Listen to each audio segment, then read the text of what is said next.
Delta State persons living with disabilities bill passes first reading. Federal government considers increasing 2024 appropriation bill. Osun government orders full investigation into food poisoning in school. Abroad, Israeli warplanes pound southern Gaza. Good evening and welcome to the Delta TV main news. I am Jude Agbayeke. The Delta State Persons Living with Disabilities Bill has passed through first reading at the floor of the State House of Assembly. Also at plenary, the House screened and confirmed the nominee for appointment as Executive Secretary of the Delta State Bursary and Scholarship Board, Dr. Godfrey Eniton, as well as nominees and board members of the Delta Broadcasting Service Warri. Favor Okafor has details.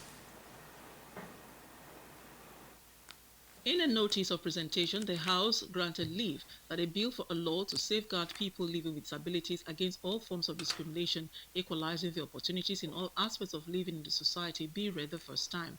This was sequel to a motion moved by the lead sponsor and member representing Ekan North East constituency, Honorable Marilyn Okowa Daramola, and seconded by the member representing Eka South constituency and Deputy Majority Leader, Honorable Festus Oko. The second reading of the bill was deferred to December 19. Recalling the suspension order placed on the chairman of the Ndokwa East local government, Honorable Joan Amechi Governor, on March 28 by the House, the Speaker, Honorable Emma Motimigwo, said the suspension now stood lifted. He said by the lifting of the suspension, Honorable Joan Amechi Governor was reinstated as chairman of the Ndokwa East local government with immediate effect. On Tuesday the 28th day of March 2023, the chairman of Ndokwa East Local Government Council, Mr. Joan Amechi Governor, was suspended by the 7th Assembly, and a committee was constituted to investigate allegations leveled against him by the legislative arm of Ndokwa East Local Government Council. Dear colleagues, the 8th Assembly will revisit the issue. Mr. Joan Amechi Governor is hereby reinstated as chairman of Ndokwa East Local Government. The House then screened and confirmed for appointment Dr. Godfrey Enita as Executive Secretary of the State Bursary and Scholarship Board, as well as Efe Okodose and David Okenekeve as members of the board of the Delta Broadcasting Service, Warri. In his congratulatory message, the Speaker, Honorable Emma Motimigwo, charged the board members to perform their duties optimally without fear or favor. Also at plenary, the House Committee on Public Accounts, led by its chairman and member representing Okwe constituency, Honorable James Agoye, submitted its report on the audited financial statement and annual accounts of the 25 local governments of the state for the year which ended December 31, 2022. The Speaker commended the members for their dedication to duty and thorough documentation. Favor Okafor reporting.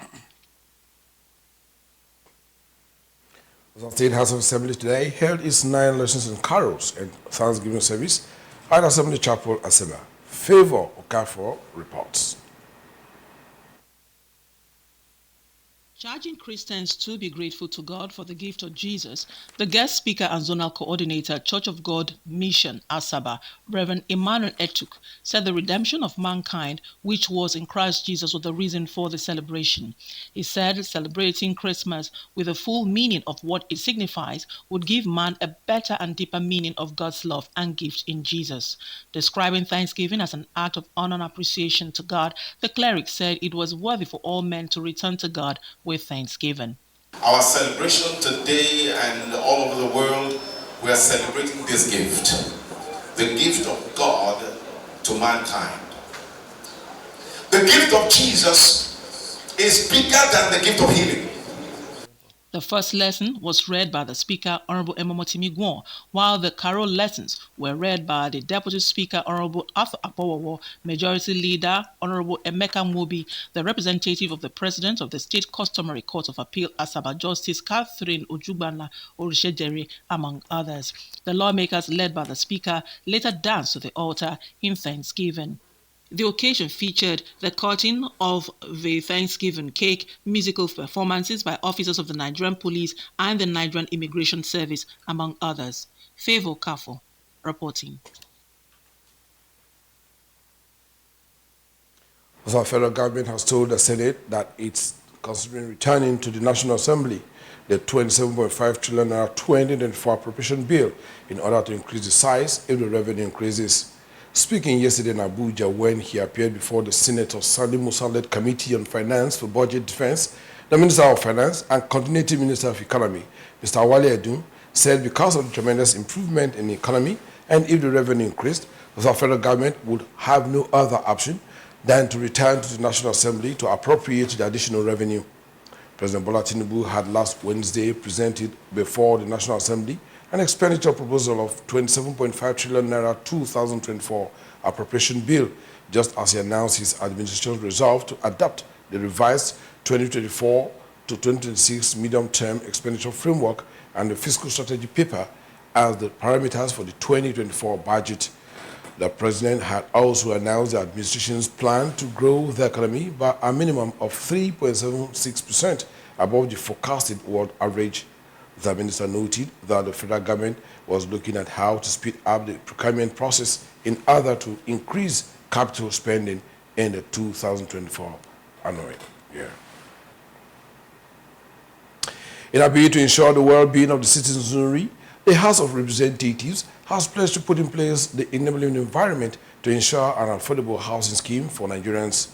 The chairman of the House Committee on Housing and Habitat, Honorable Aminu Kurfi, made the pledge while inaugurating the committee at the National Assembly Complex in Abuja. The lawmaker expressed readiness to confront the daunting task of fashioning out a radical housing agenda and legislation to provide reasonably accessible, affordable, and habitable houses to a great majority of Nigerians on approved conditions. He reminded his colleagues of the need to show commitment and dedication to the work ahead, noting that active participation remained key to achieving the committee's oversight mandate. Honorable Kurfi called on all to deeply reflect on each of the managerial ethos and entrench them in their minds to serve as guiding principles in all their actions, adding that they should strive to work as a team and engage their oversight partners not as administrative or political adversaries, but rather as professional colleagues and partners in progress. He charged committee members to foster the virile spirit of unity of purpose between the committee and its partners, and to do so with a great sense of relative independence as unique legislators.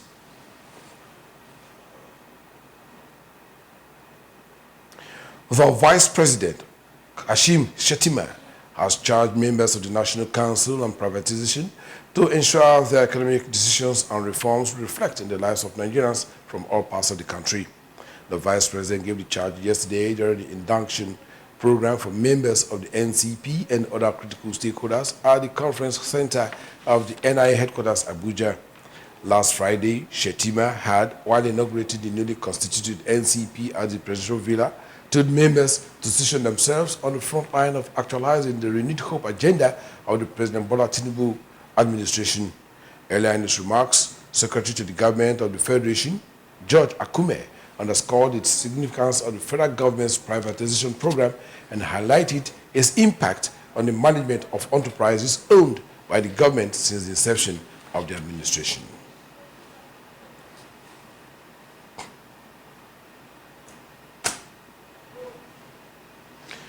The Academic Staff Union of Universities has said that universities across the country may witness strikes in 2024 due to the small budget allotted to the education sector and poor remuneration.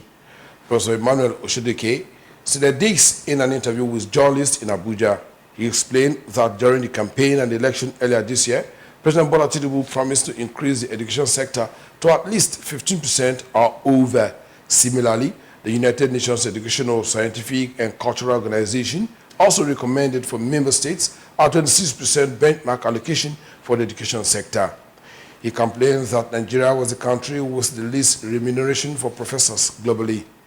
Professor Oshedeke, however, said that ASU was dejected when the 2024 education budget was announced to be 2.18 trillion naira, or 7.9% of the budget. He reiterated that it was the same figure during the Buhari government, adding that not much progress would be made in the sector if the budget was not increased. Oshedeke advised the government to meet with the cabinet members and increase the budget to 15 or more.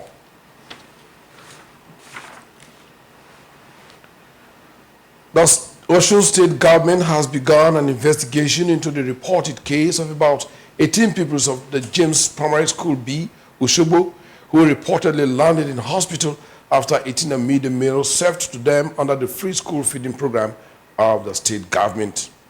The government also directed the stoppage of further food cooking at the affected school pending the outcome of the investigations. A statement by the State Commissioner for Information and Public Enlightenment, Kolapo Alimi, today in Osogbo, the state capital, said the governor, Mr. Ademola Adeleke, directed immediate action when the matter was reported to him. The statement said the victims had been treated and discharged from hospital. It added that the state governor, Senator Ademola Adeleke, directed immediate action when the matter was reported to him by the special advisor on OMAIL, Mrs. Grace Ayodele, adding that the governor had subsequently directed the stoppage of further cooking at the affected school pending the outcome of the investigations. The incident yesterday caused panic, especially among parents of the affected pupils who shared videos of them on hospital beds on social media. In one of the videos, 3 of the victims were recorded receiving drips. Narrating how they became ill, one of the victims said they were served rice with egg, after which they had running stomachs. Also in the video, mothers of the victims said they observed foul smell of the egg that children were served when they returned home from school yesterday. They said that children started stooling not long after returning from school, raising concerns about the food the vendor served them. The parents demanded an investigation into development to prevent a recurrence. Still to come, Israeli warplanes pound southern Gaza. These and many more will come your way when we return from a short break. Don't get away.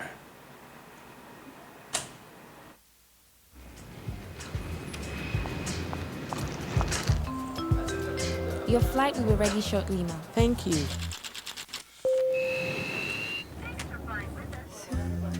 Breakfast in Paris.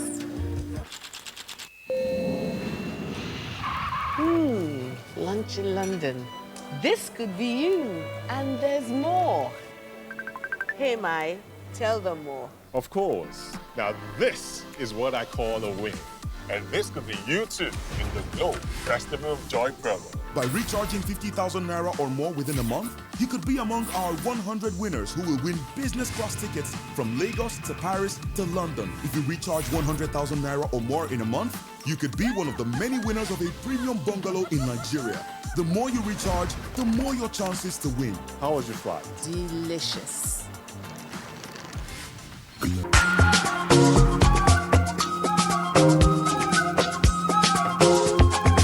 It is my pleasure to be in your midst for the commissioning of Upolu Enwe Uwe Road, Phase 2, Isoko South Local Government Area of Delta State.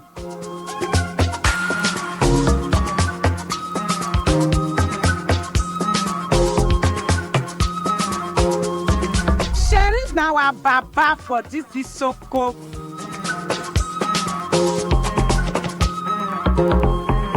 That only one access way out and into the community, but that we have several ones. It's one better than before, but they enjoy it now. I therefore enjoin all Deltans to remain peaceful and continue to support this administration in our effort to deliver on the promises of our more agenda.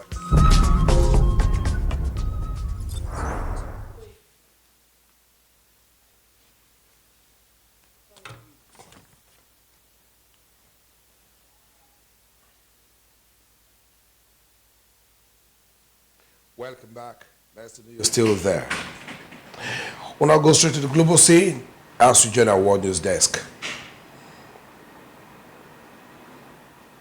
And and tanks pounded southern Gaza overnight and today, and the United Nations said aid distributions to Gazans facing growing hunger had largely stopped because of the intensity of fighting in the 2-month-old war between Israel and Hamas.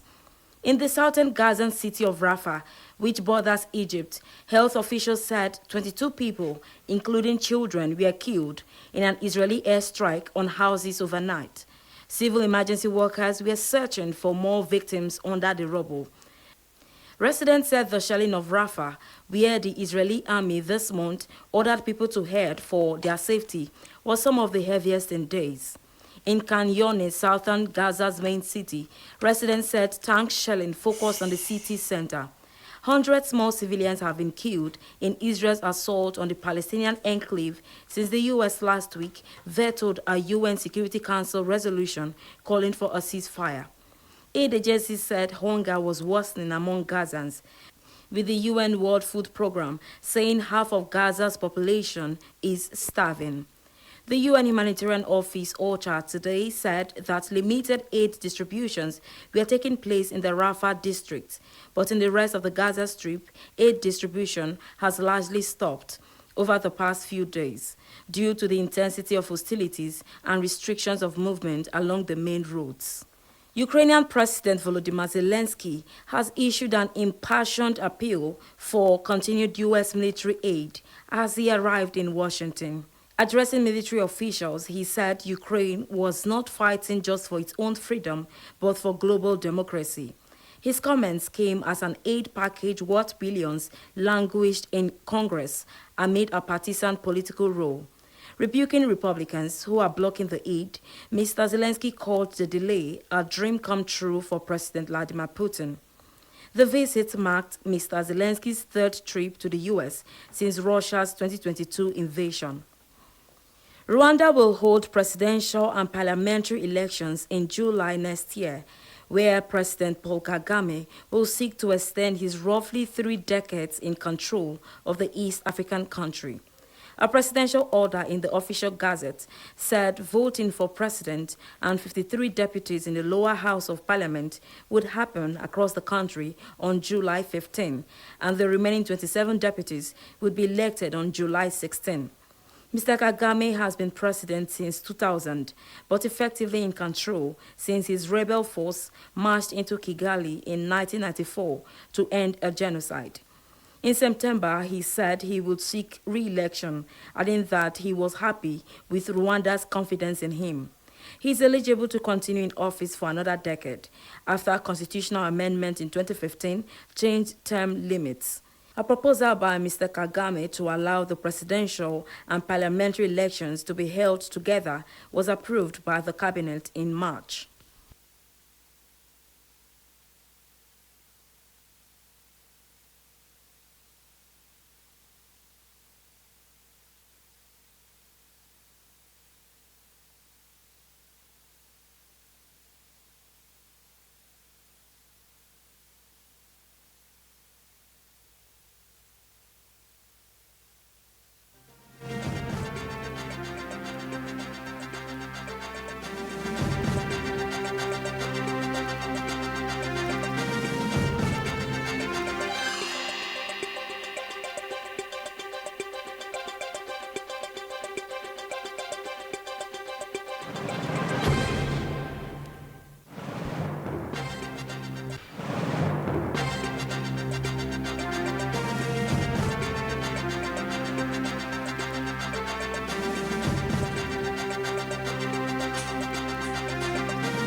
Religious leaders in the state have been charged to redouble their efforts in praying for the government and its citizenry to sustain the existing peace and witness more human and infrastructural development in all facets of the society.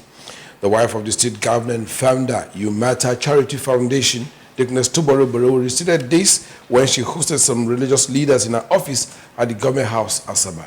Florence Oyebodore has details.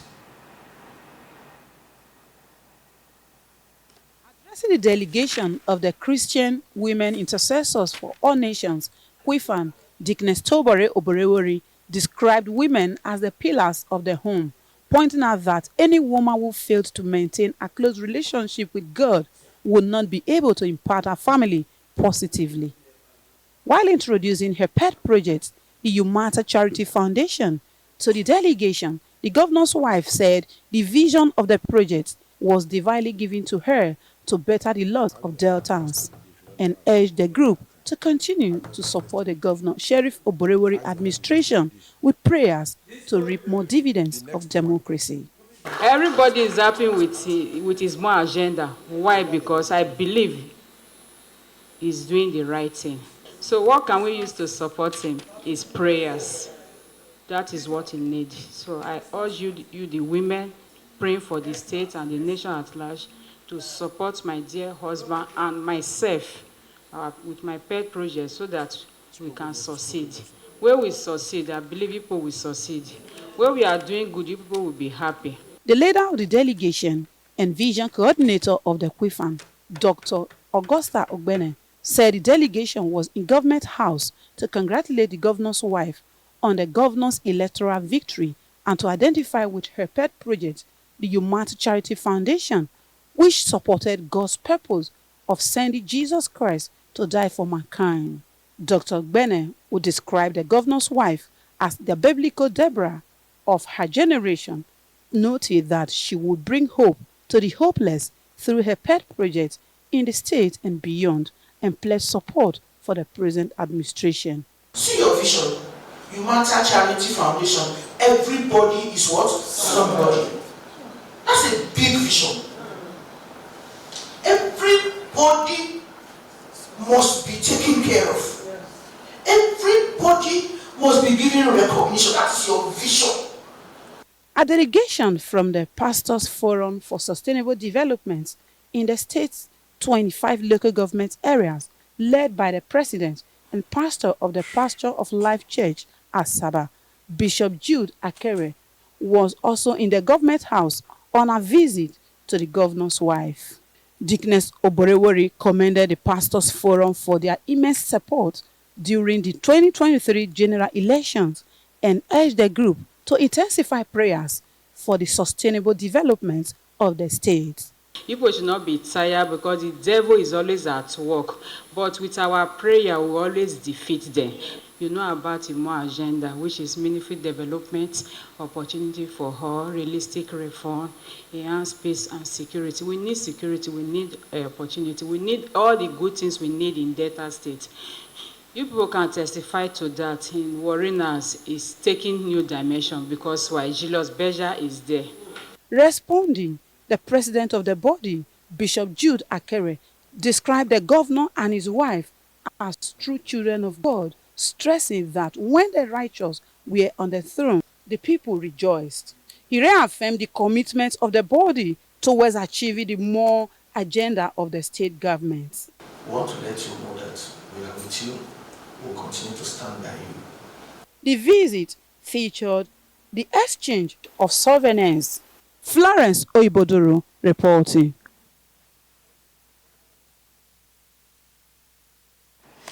The Central Bank of Nigeria has suspended application for new loans under its Development Finance Intervention Funds. The Apex Bank announced this decision in a circular to the chief executives of banks signed by the Acting Director, Development Finance Department, Mr. Saad Hamidu. Among other things, the CBN said it had commenced pullback from direct development financing interventions, adding that the banks are now responsible for recovery of loans granted so far under the Development Finance Intervention Funds. The CBN Governor, Oleyemi Cardoso, has said the Apex Bank's total disbursements under its Development Finance Intervention reached 10 trillion naira, but he did not give details of the unrecovered amount till date. Anticipation of year-end Yuletide rally spurred transactions as the equities market extended gains from the previous session, causing market capitalization to rise further by 70 billion naira. At the close of transactions at the Nigerian Exchange Limited, the market capitalization of listed equities appreciated by 0.18% to 39.218 trillion naira from 39.148 trillion naira. Also, The oil share index increased by 128.17 basis points to 71,669.91 points from 71,541.74 points traded on Friday. However, the volume of shares traded declined by 128.519 million, representing 25.50%, as investors traded 375.321 million shares valued at 3.853 billion naira in 7,011 deals against 503.84 million shares cost 7.208 billion naira in 5,747 deals. Nigeria's crude oil production fell to 1.4 million barrels per day in November 2023, according to data from the Nigerian Upstream Petroleum Regulatory Commission. The data reveals that in the highlighted month, the country produced 1,466,185 barrels per day, with the inclusion of condensate production. In September and October, the country had its highest average production figures for the year at over 1.5 million barrels per day. Meanwhile, during the last OPEC meeting, Nigeria made a case for the group to increase its crude oil production quota from the proposed 1.38 million barrels per day to 1.5 million barrels per day for the year 2024. And in sports, President Bola Tinubu has congratulated Nigeria's Super Eagles forward Victor Osimhen on winning the Confederation of African Football CAF 2023 Men's Player of the Year award. He also celebrated the remarkable achievements of Asisat Oshola of Nigeria Super Falcons, who clinched the 2023 CAF Women's Player of the Year award for the 6th time, and Chiamaka Nnadozie, who was awarded the Women Goalkeeper of the Year, as well as the Super Falcons for emerging the Women's National Team of the Year. The President, in a statement today by a special advisor on media and publicity, Ajuri Ngelale, commended the trio of Osimhen, Oshola, and Nnadozie for their outstanding performances on both national and international stages and for being sources of pride to the nation and an inspiration for aspiring footballers across the continent. He said watching the great ambassadors of Nigeria stand atop the podium as the African Footballers of the Year in the men and women categories on Monday night in Marrakesh, Morocco, has strengthened Nigerians' belief that with hard work, perseverance, and with the help of God, everything the nation needed for greatness was within the people and available to them. President Tinubu commended Victor Osimhen and Asisat Oshola for not forgetting their roots and days of humble beginnings and the game they loved so much, and for acknowledging the role of indigenous coaches in shaping their careers. He joined all Nigerian fans in praying that the well-deserved honor will be the beginning of a continued journey filled with successes, triumphs, and fulfillment of all their footballing dreams.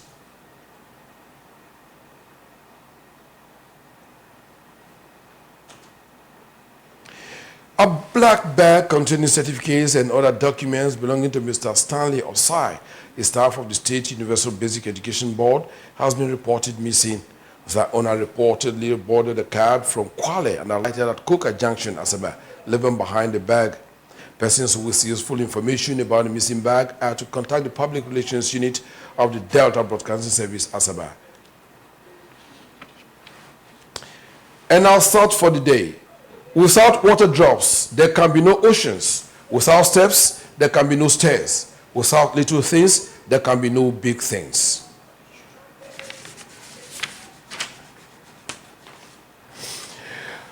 Before I go to the highlights, the Delta State Persons Living with Disabilities Bill has passed through first reading at the floor of the State House of Assembly. Also at plenary, the House screened and confirmed the nominee for appointment as Executive Secretary of the Delta State Bursary and Scholarship Board, Dr. Godfrey Enita, as well as nominees and board members of the Delta Broadcasting Service, Warri.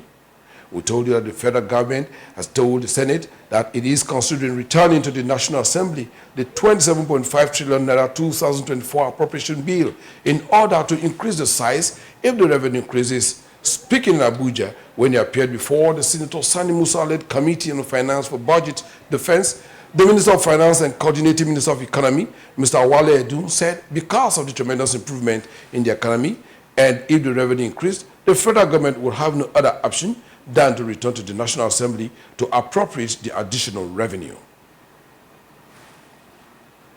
And from abroad, well, that's our package for tonight. This wish you a wonderful night rest. I'm Judah Gweke. Good night.